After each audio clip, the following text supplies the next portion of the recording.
So hello everyone, myself Kazim Muhammadin and welcome to my channel. Please subscribe my channel first so that you get the notifications and I am starting a very new series today.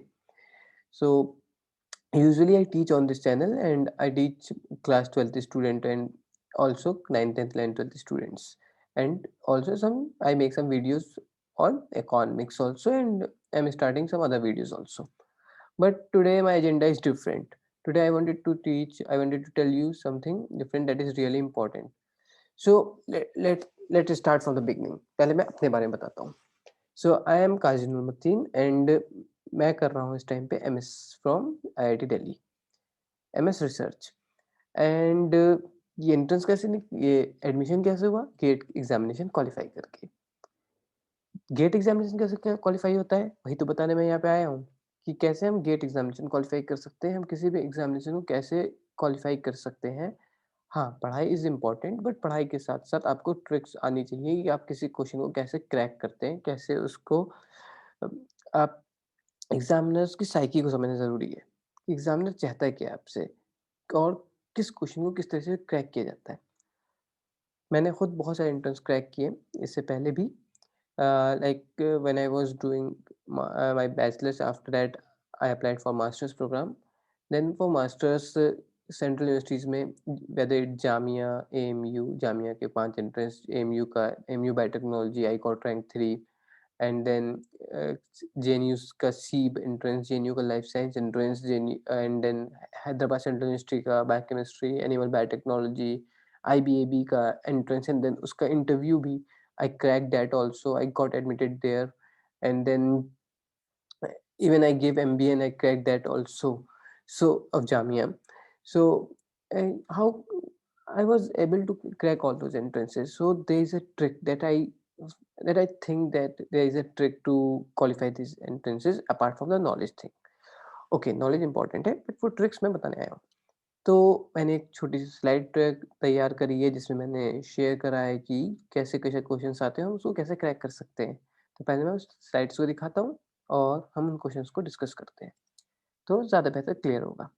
ठीक है, dealing थोड़ी कम और काम की बातें थोड़ी ज़्यादा। तो ये एक अच्छा-सा बना है, crack my any entrance, how to make a smart guess by Kazi Noor Mateen and all these things. इसको हटाते हैं, आगे चलते हैं थोड़ा-सा, ज़्यादा ठीक है, तो आज का एजेंडा क्या है? So today's agenda is what kind of question we should attempt, what kind of question usually asked and on which question we can like apply our guesswork. We can eliminate the option. How can we eliminate the options? We all know that we can eliminate the options. So how can we eliminate those? And then getting into the examiner's mindset. So I have some examples here that we wanted to show you guys. So this is very first example, and all these examples are real questions which are asked in examination earlier. So ये question जो है ये 2020 का ही है, 2020 Excel मतलब like कि life science का gate का क्वेश्चन है, लाइफ साइंस गेट का ये क्वेश्चन है. ठीक, तो ये एक आसान क्वेश्चन है काफी, जिसमें कि सिंपल पूछा गया है कि among the following which best describe an organism on a that lives at the expense of other organism harmfully but usually not killing. मारता नहीं है, उसका नुकसान पहुंचाता है. तो ऐसा कौन सा एसोसिएशन होता है? हमने एनसीईआरटी पढ़ी है, ये एनसीईआरटी का एक क्वेश्चन हो गया, एक तरह से 12th क्लास का क्वेश्चन है. एक तरह प्रीडेटर हमको पता है मार देता है, नहीं हो सकता. सिम्बायोटिक रिलेशन दोनों को फायदा पहुंचाता है. प्रे तो मार ही देगा. पैरासाइट होगा इसका आंसर. सिंपल बात है, पैरासाइट क्या करता है? एक्टोपैरासाइट, एंडोपैरासाइट आपने पढ़ा था. ठीक है, रहता है उसके ऊपर, उसका नुकसान पहुंचाता है, उससे न्यूट्रिशन लेता है, मारता नहीं है यूजुअली. ठीक है, दूसरा क्वेश्चन. अब ये क्या है? ये दूसरा क्वेश्चन ये है मैच द फॉलोइंग क्वेश्चन. ठीक है, अब गेट की बात कर लेते हैं. गेट में match the following question is a trick to crack the entrance examination. हालांकि इस बार का गेट का एग्जामिनेशन में काफी ज्यादा एमसीक्यू के अलावा MSQ and net type question आए थे. नेट हमेशा आता था, एमएसक्यू इस बार एक्स्ट्रा आया. बट फिर भी कुछ ऐसे मैच द फॉलोइंग क्वेश्चंस आते हैं जिसको आपको कर लेना चाहिए. ठीक। तो जो गेट का एग्ज़ामिनेशन होता है, हमको पता है कि गेट हम 2 तरह से दे सकते हैं, तो बायोटेक वाला दे सकते हैं, एक लाइफ साइंस वाला दे सकते हैं. जो बायोटेक वाला होता है उसमें तो ऐसा ऐसे चॉइसेस नहीं मिलती, उसमें थोड़ी मैथमेटिक्स आती है, साथ में प्लस बायोलॉजी आती है. हालाँकि इसकी बायोलॉजी ईज़ी होती है comparatively comparative to life science. अब लाइफ साइंस में लेकिन आपको ऑप्शंस मिलते हैं। लाइफ साइंस में आपके पास होता है एक केमिस्ट्री जो कि कंपल्सरी होती है, इसके अलावा होता है एक जनरल एप्टीट्यूड, ये आसान होता है काफ़ी। जनरल एप्टीट्यूड एक क्वेश्चन हम डिस्कस भी करेंगे। इसके अलावा जो आता है, तो आते हैं आपके 5 सेक्शंस कौन-कौन से? Biochemistry, microbiology microbiology, botany, zoology and food technology. Okay, तो ये सारे आते हैं। नाउ द थिंग इज़ कि इनमें से हमें कौन-सा करना है? जनरली क्या करते हैं लोग, तैयार करके जाते हैं, कोई 1 या कोई 2 तैयार करके जाते हैं और फिर वहाँ पे जा कर के करते हैं।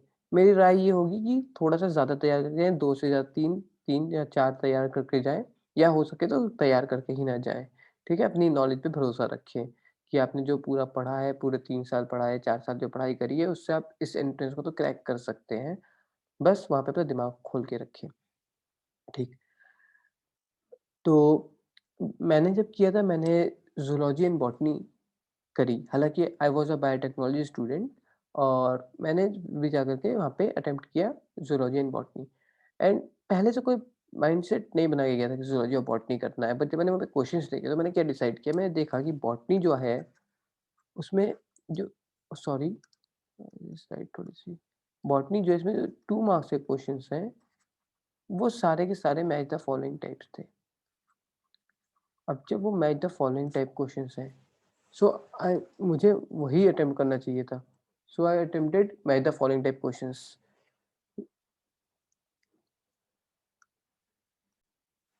यस, सो जैसे 2 मार्क्स के जो क्वेश्चन्स हैं, मैच द फॉलोइंग टाइप के क्वेश्चन्स आ गए तो उसको अटेम्प्ट करना चाहिए। तो अभी यहाँ पे क्वेश्चन जो देखते हैं हम लोग, इसमें क्या है कि मैच द फॉलोइंग पूछी गई है। ये क्वेश्चन नंबर 12 था, ये मतलब 2 मार्क का क्वेश्चन है और ये आपने इसी में आया था, ठीक है? गेट का क्वेश्चन है। तो इसमें पूछा गया है कि कौन-सा सही है, मतलब कौन किसको इनहिबिट करता है जनरली। तो अगर अब इस क्वेश्चन को देखेंगे तो हमको क्या होता है कि हमने एक वर्ड पढ़ा होता है, इसको हमने पढ़ा होता है एरोवर्टिन। ये कहाँ पढ़ा होता है? अगर आप लोग ने थोड़ी-सी भी बायोकेमिस्ट्री सही से पढ़ी है तो ये ऑक्सीडेटिव फॉस्फोराइलेशन में आपने पढ़ा होगा। F1 complex, F1 F not complex पढ़ा होगा और इसमें आपको देखा होगा रोटर वाला जो मॉलिक्यूल होता है जो घूमता है ना? जब इलेक्ट्रॉन पंप होता है एटीपी सिंथेसिस वाला, तो उसमें कैसे किस तरह से घूमता है और घूम कर कैसे अपने कॉन्फ़िगरेशन चेंज करता है वो सब। तो उसमें कुछ ड्रग्स के नाम लिखे हैं जो कि इन्हिबिट करते हैं। जिसने बुक्स पढ़ी है उसके लिए भी अच्छी बात है, जिसने नहीं पढ़ी उसके लिए भी अच्छी बात है। क्यों? क्योंकि उसने भी पढ़ा होता है ये कैसे, क्योंकि एनसी जब भी आप पढ़ेंगे तो शोमू से पढ़ लें, तो वो भी बताता है ये बात। निंजा नर्ड के लेक्चर्स हैं यूट्यूब पे, ये भी काफ़ी अच्छे लेक्चर्स हैं बायोकेमिस्ट्री के, उसने भी ये बात बताई है। तो मैं जो कि काफ़ी कम बुक्स पढ़ता हूँ, उसको भी ये बात पता थी कि ये इन्हिबिट करता है इसको। तो अगर ये बात पता थी तो यहाँ पे आपको ये भी पता चल गया कि आप R जो है वो 2 हो सकती है, नहीं हो सकता। तो इससे 2 आपके ऑप्शन कट गए, पहले ही हट गए, बचे 2। अब जब आपके पास ऐसा कभी हो जाए कि 2 क्वेश्चन के 2 ऑप्शन हट जाए, 2 नंबर क्वेश्चन है, तो 50% चांस है कि आपको ये क्वेश्चन सही हो जाए आपका। तो इस टाइप के क्वेश्चन को हमेशा अटेम्प्ट करना चाहिए। अब देखिए, ये पी पे तो जाना नहीं है। आप कुछ और जानते हैं, नहीं जानते हैं? शायद कुछ लोग जानते हो सकता है ना जानते हो। मुझे पता था ये बात कि डाइनाइट्रोफिनॉल जो है, ये क्या होता है, एक तरह से आपका प्रोटॉन आइनोफोर होता है ना, लाइक आपका जो प्रोटॉन होता है उसको लेके जाता है मेम्ब्रेन के अराउंड और अनकपलिंग ऑफ फॉस्फोरिलेशन करता है, ठीक है? तो इसका थर्ड ऑप्शन ज़्यादा जैसे थोड़ा-सा भी डेप्थ में पढ़ा होगा तो मेबी ये पता हो सकता है। तो आपको ये आप सही कर सकते हैं ऑप्शन 1। अगर नहीं भी पता तो 1 और थर्ड में आप 1 तो लगा दीजिए, ठीक? तो इस तरह के क्वेश्चन तो अटेम्प्ट हो सकते हैं। फिर कैसा क्वेश्चन आता है? फिर ये क्वेश्चन आ गए, ये भी मैच द फॉलोइंग क्वेश्चन, ठीक है? ये भी बॉटनी का क्वेश्चन। अब देखिए बॉटनी सेक्शन में ऐसे क्वेश्चन आ रहे हैं तो आदमी कैसे बॉटनी ना करे? जाके माइक्रोबायोलॉजी करे जिसमें कि नेट टाइप के क्वेश्चन्स हैं, ज़्यादातर ऐसे क्वेश्चन हैं जिसमें कि आंसर गलत होने के चांसेस हैं। तो ये चीज़ें कोई अक्लमंदी की बात नहीं है। अगर बहुत ज़्यादा कॉन्फिडेंस अपनी माइक्रोबायोलॉजी पे, बायोकेमिस्ट्री पे, then go for it. But अगर आपने, क्योंकि ऊपर-ऊपर से पूछता है गेट, गेट कोई बहुत इन डेप्थ नहीं घुसेगा। गेट ऊपर-ऊपर से देखता है कि आपको कितना वाइड है आपका दायरा नॉलेज का, ठीक? तो देखते हैं। और गेट की तैयारी ऐसे नहीं होती कि आप 1 दिन, 2 दिन पढ़ लिया आपने, एकदम रट लिया हो जाएगा, वो नहीं होता। गेट का थोड़ा पैटर्न काफ़ी ज़्यादा दायरा वाइड है इसका। तो खैर, अब यहाँ पे क्वेश्चन देखिए, इसमें क्या करना है, मॉर्फिन है, क्विनीन है, ये है। अब देखिए इसका नाम हो सकता है ना सुना हो, इसका नाम हो सकता है हमने ना सुना हो, ठीक है, मान लेते हैं। मॉर्फिन सुना होगा, बचपन से पढ़ा है, कब 12th क्लास सबने करी है इसलिए बचपन से पढ़ा है। 12th क्लास में मॉर्फिन का नाम सुना था, एनाल्जेसिक होती है ना? और किससे आती है? Popular somniferum. तो थर्ड, अगर एक पता है, पी का, 2 का, 3 ऑप्शन लगा सकते हो, एक में ही पहला ऑप्शन सही है ना?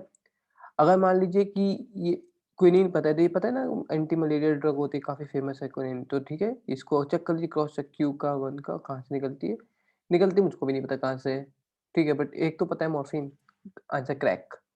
सो इस तरह के क्वेश्चन आते हैं, कई बार आपको सिर्फ़ एक ऑप्शन से ही आंसर क्रैक हो रहा होता है, 3 तो बस फालतू में दिए होते हैं, आपको डराने के लिए, आपको धमकाने के लिए कि इस क्वेश्चन को छोड़ो, 2 नंबर छोड़ो, लेकिन नहीं छोड़ने ऐसे क्वेश्चंस, ठीक। आगे चलते हैं। ये क्वेश्चन मैंने खुद से अपने हाथ से लिखा है इसलिए गंदी राइटिंग है। तो बट ये क्वेश्चन है, आया हुआ है 2019 बायोटेक्नोलॉजी का पेपर, इसमें ये क्वेश्चन आया था। ठीक। क्या बोला, which of the following used as a pH indicator animal cell, किसको कैन बी यूज्ड, इज या कैन बी यूज्ड था शायद, let me see, is used था, ठीक है, इज यूज्ड था, इसी क्वेश्चन आया था, ठीक है। तो अब देखिए इस क्वेश्चन को कैसे क्रैक करेंगे, इस टाइप के क्वेश्चन है। अब मेरी बात ये है कि आप ये बताइए कि आपने कितने तरह के पीएच इंडिकेटर या कितने तरह के डाइस के नाम सुने हैं? एक्रिड एक्रिडीन ऑरेंज या फिनोल रेड या फिर फिनोब्रो कॉस्मिन ब्लू, तो कुछ-कुछ के तो आपने भी सुने होंगे।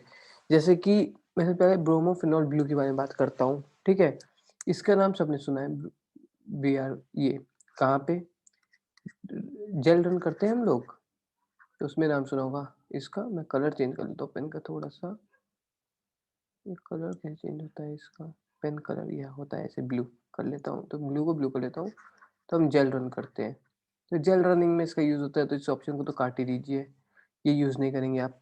कॉस्मिन ब्लू की बात करेंगे तो जनरली स्ट्रेनिंग, एनालिटिकल स्ट्रेनिंग में स्ट्रेनिंग के लिए होता है, तो नहीं, ये दोनों रह गए। अब क्या बचा? हमारे पास 2 ऑप्शन बचे, फिर से हम उसी बात पे आ गए कि 50-50 जैसे फिनोल रेड एंड एक्रिडीन ऑरेंज की बात करते हैं।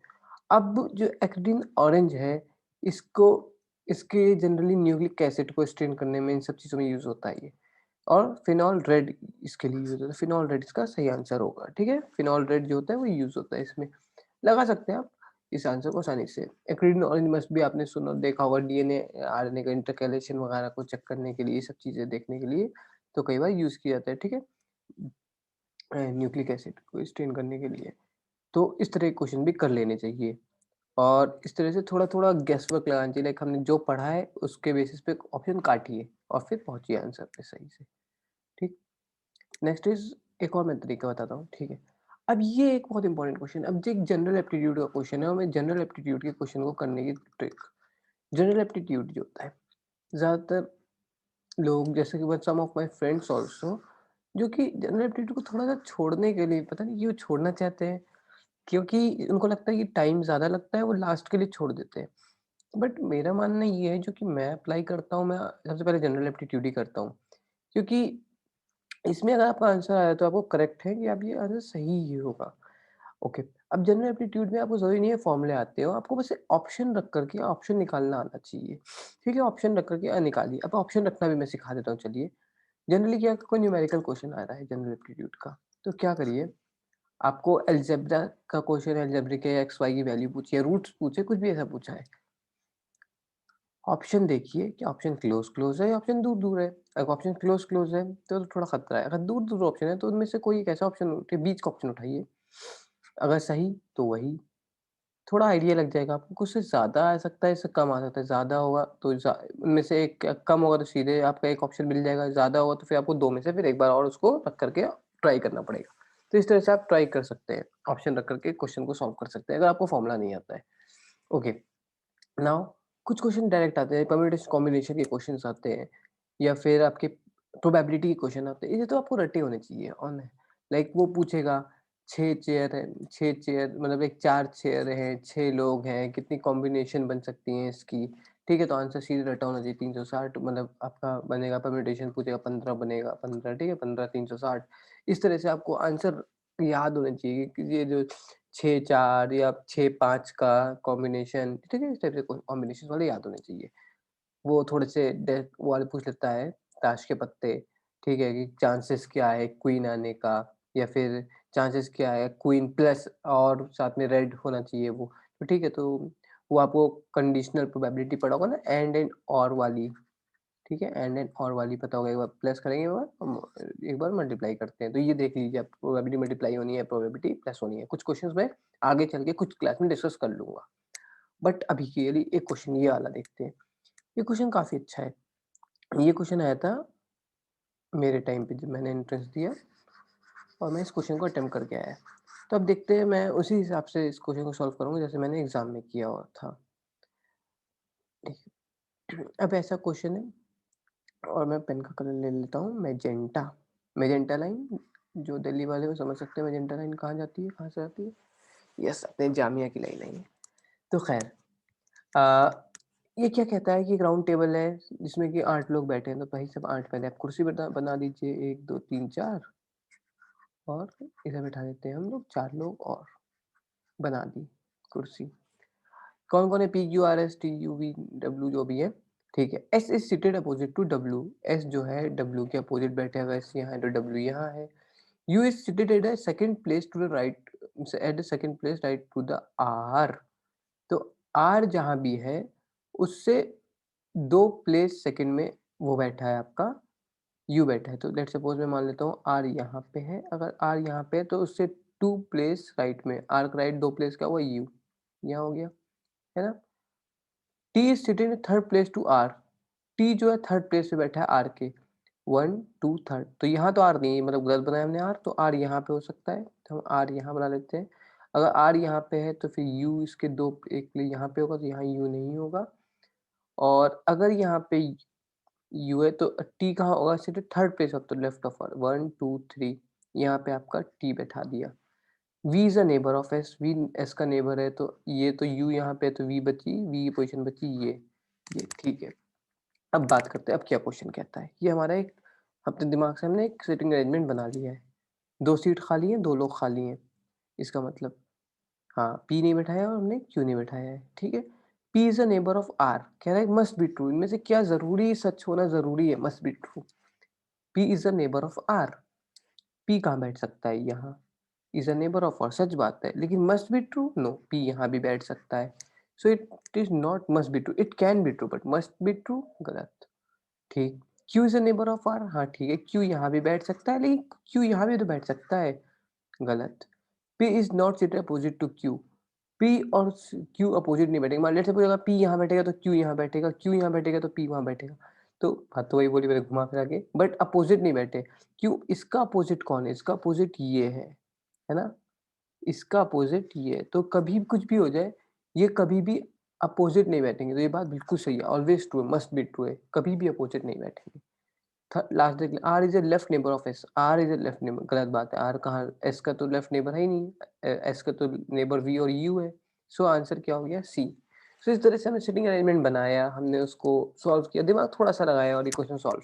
So it's so easy. या आगे चलते हैं। अब देखिए, मैं थोड़ा से एडवांस लेवल के क्वेश्चंस पे जा रहा हूँ, जो कि ऑब्वियसली एक गेट का क्वेश्चन है, यूपीएससी का क्वेश्चन। मैं दिखाना क्या चाहता हूँ, मैं कुछ एक ट्रिक बताना चाहता हूँ आप लोग को। मतलब कि कोई भी एंट्रेंस एग्जाम हो, मैंने पहले बताया, मैंने मास्टर्स के एग्जाम्स की बात करी, मैंने रिसर्च पीएचडी के एग्जाम्स की बात करी, या फिर मान लीजिए किसी को सिविल सर्विस में जाना है या फिर इंटरेस्ट है, तो वहाँ भी देखिए क्वेश्चंस की मेंटेलिटी जो है सबकी सेम होती है। ये क्या पूछ रहा है, आरएनए इंटरफेरेंस टेक्नोलॉजी पे क्वेश्चन पूछ रहा है, gain popularity in the recent years, और इसका रीजंस क्या है। ठीक, इस तरह के क्वेश्चंस देखते हैं, और इस तरह के क्वेश्चन स्टेटमेंट आसान नहीं होते क्वेश्चंस करने। बट एक बात याद रखिएगा, जब फ्यूचरिस्टिक टेक्नोलॉजी पे क्वेश्चन आए कभी आपका, फ्यूचरिस्टिक टेक्नोलॉजी, जैसे को वो क्रिस्पर पे क्वेश्चन पूछ ले, या वो तुमसे क्वेश्चन पूछे आरएनए आई पे पूछ ले, तो ज़्यादातर चांसेस क्या होते हैं, वो ऑल ऑफ दीज इसमें सही होने के चांसेस ज़्यादा होते हैं। मतलब जो भी स्टेटमेंट लिखा है, कोई बहुत एब्सर्ड स्टेटमेंट ना हो, तो ऑल ऑफ दीज स्टेटमेंट सही होता है। उसका एक रीज़न है। मान लीजिए मैं कह रहा हूँ कि क्रिस्पर से डिज़ाइनर बेबी बन सकते हैं। मैं कह रहा हूँ क्रिस्पर से आप एक एनिमल का जीन उसमें एडिट कर सकते हैं। मैं कह रहा हूँ इनवर्टिब्रेट का वर्टिब्रेट का में एडिटिंग कर सकते हैं, सब तमाम चीज़ें बोल रहा हूँ। अरे भाई फ्यूचरिस्टिक टेक्नोलॉजी है ये। तो इसमें तो बहुत सारी पॉसिबिलिटीज़ हैं। अगर मैं एक क्वेश्चन पेपर बना रहा हूँ, तो मुझको कितने में रिसर्च पेपर पढ़ूँगा, हो सकता है कोई इस पे रिसर्च कर रहा हो, तो मैं ज़्यादा सेफ साइड खेलना होता है। हो सकता है कि मैंने क्वेश्चन दिया, मैंने कह दिया कि ये चीज़ नहीं कर सकते, लेकिन कोई वो चीज़ कर रहा हो या उस चीज़ पे रिसर्च चल रही हो, तो कोई कल को क्लेम कर देगा कि इस पे रिसर्च चल रही है, पेपर पब्लिश हो चुका है, तो मुझे क्वेश्चन काटना पड़ेगा। तो मुझको थोड़ा-सा सेफ साइड ही खेलना पड़ेगा। तो जनरली उसमें सारे ही सही होते हैं। लेकिन यहाँ पे एक देखिए, यहाँ पे ऑल ऑफ दीज़ वाला ऑप्शन नहीं है, तो क्या होगा, इसमें कोई एक एब्सर्ड होगा। देखते हैं कैसे। RNA it is used in developing gene silencing therapy. बिल्कुल सही बात है। आरएनए इंटरफेरेंस क्या होता है, जीन्स को साइलेंस कर देते हैं ना आरएनए को। आरएनए बनता है जब आरएनए, अब डीएनए से आरएनए बना, उसको छोटा-सा 2 या 5 सीक्वेंस से पढ़ा होगा आप लोगों ने बचपन से। खैर, तो इसमें ये इन्हिबिट कर देता है, बात सच है। It can be used in developing therapy for treatment of cancer. Cancer को ट्रीट किया जा सकता है, ठीक है। डेवलप हार्मोन रिप्लेसमेंट थेरेपी, थोड़ा-सा अजीब लगा। हार्मोन रिप्लेसमेंट थेरेपी क्या होती है? HRP HRT sorry. जो जब मेनोपॉज़ के करीब की स्टेज होती है, तो कई बार हम क्या करते हैं, एस्ट्रोजन और प्रोजेस्टेरोन को जो रिप्लेसमेंट थेरेपी कराते हैं उसके लिए, to reduce the pain, reduce the swelling, उसी को कहते हैं, ठीक। तो खैर उसका इससे लेना-देना लग नहीं रहा है। It can be used to produce crop plant resistant to viral pathogen. बिल्कुल ठीक बात है। तो ऑप्शन क्या 1, 2, 4 सही हो गया, 3 इसमें गलत था। तो ये बहुत आसान क्वेश्चन था। तो देखिए, फ्यूचरिस्टिक टेक्नोलॉजी तो ऑलमोस्ट सब कुछ हो गया। एब्सर्ड, एक एब्सर्ड था एकदम, ठीक है। ओके। तो इस तरह के क्वेश्चन आ जाते हैं कई बार। अच्छा, अब ये एक और क्वेश्चन है, ये भी वैसे क्वेश्चन तो आया था यूपीएससी में ही क्वेश्चन आया ये, लेकिन इस क्वेश्चन को हम देख करके एक चीज़ बता सकते हैं। देखिए, अब ये क्वेश्चन जो होते हैं ना कि कई सारे एलिमेंट्स के नाम दे दिए, या कई सारे नेशनल पार्क के नाम दे दिए, इकोलॉजी का दौर है, चाहे वो कुछ भी आप दें। एंट्रेंस बायोटेक का एंट्रेंस दे लें, गेट दे लें, आईआईटी जैम दे लें, इकोलॉजी पूछनी ही पूछनी है उसको। ठीक है, उसमें कई सारे, कई बार स्पीशीज़ के नाम डाल देगा, सीएसआईआर नेट का एंट्रेंस दे लें, स्पीशीज़ के नाम डाल देगा, ये सब डाल देगा। तो 2 रीज़न होते हैं ऐसे क्वेश्चन डालने के। पहला, पास्ट में क्वेश्चन पूछा गया होगा, पास्ट में क्वेश्चन पूछा गया होगा, जैसे कि इस बार मैंने, मान लो उसने टर्टल ने पूछा कोई कोई क्वेश्चन, ठीक है? तो या उड़ीसा की बात करें, टर्टल से क्वेश्चन पूछा। अगली बार हो सकता है वो किसी और गैंगेटिक डॉल्फिन पूछ ले, ठीक है? तो लाइक उस टाइप का कुछ क्वेश्चन पूछा गया होगा रिवर से रिलेटेड, या फिर आपका कुछ क्वेश्चन था कि उससे चाहता है कि, या उसने ऑप्शन दिया गया होगा लास्ट ईयर के पेपर में। तो चाहता है कि बेटा तुमने पढ़ा है, पुराना पेपर देखे है, तो उस पेपर को देखा कैसे? ठीक है? मेरी टिप एंड ट्रिक भी आखिर आखिर वही आएगी इसमें। तो एक टिप दूँगा, तो ख़ैर। अब ये क्वेश्चन देख लेते हैं, कह रहा है ड्यू टू इम्प्रॉपर या indiscriminate disposal of old and used computer or their parts, which of the following are released into the environment as e-waste? कौन सा ई-वेस्ट का निकाला जाता है, ठीक है? क्या नाम दिया, beryllium, cadmium, chromium, heptachlor, mercury, lead, plutonium. अब बताइए, कंप्यूटर चिप में क्या-क्या होता है आपको पता है? सिलिकॉन होता है, पता होगा। इसके अलावा क्या-क्या होता है? क्या लेना-देना है? इसमें देखो क्वेश्चन कैसे क्रैक हो सकता है। देखो, कुछ ऐसा है क्या, कुछ अजीब-सा है क्या इसमें? Beryllium, cadmium, chromium, mercury, plutonium and ये प्लूटोनियम। मरकरी, मरकरी थोड़ा-सा नहीं लग रहा आपको? मरकरी गीला, लिक्विड एंड मरकरी पारा। चलो ठीक है, लेकिन एक प्लूटोनियम, प्लूटोनियम ये क्या होता है? किसी को ये शायद जानते होंगे, प्लूटोनियम रेडियो एक्टिव होता है ये तो, इसके बारे में तो पढ़ा है, प्लूटोनियम क्या रेडियो एक्टिव होता है। रेडियो एक्टिव चीज़ मेरी मोबाइल में, मेरे लैपटॉप के चिप में क्या करेगी भाई?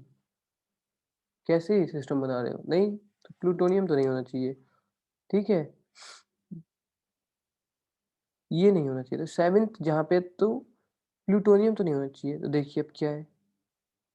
7th इसमें है, तो नहीं होना चाहिए, 7th इसमें भी तो नहीं होना चाहिए, ऑल ऑफ दीज़ भी नहीं होना चाहिए, तो बचा क्या? बी। कैसे करेक्ट किया? प्लूटोनियम नहीं होना चाहिए, तो 1, 2, 3, 5 एंड 6 है, ठीक है? हेप्टाक्लोर नहीं है, ठीक है? चाहे हेप्टाक्लोर ये क्या होता है, हमें पता ही नहीं है, हमें हेप्टाक्लोर के बारे में इतना नहीं जानते हम, ठीक है? हम इतना समझते हैं, ठीक है, मरकरी है, ओके, लेकिन ये प्लूटोनियम नहीं है, ओके। सो इस तरह के क्वेश्चन भी हो जाते हैं, तो इस टाइप में क्या होता है, एक ऑप्शन को बस आपको पहचानना होता है कि वो कौन-सा गलत ऑप्शन है, और वो क्वेश्चन खत्म, उसमें कुछ है ही नहीं। सो इस तरह से कुछ क्वेश्चंस अब किए जा सकते हैं, और नेक्स्ट वीडियो में आऊँगा, अभी मैंने थोड़ी जल्दी में वीडियो बनाई, पहली वीडियो थी मेरी, तो ट्राई किया कि मैं कुछ चीज़ एक्सप्लेन कर सकूँ।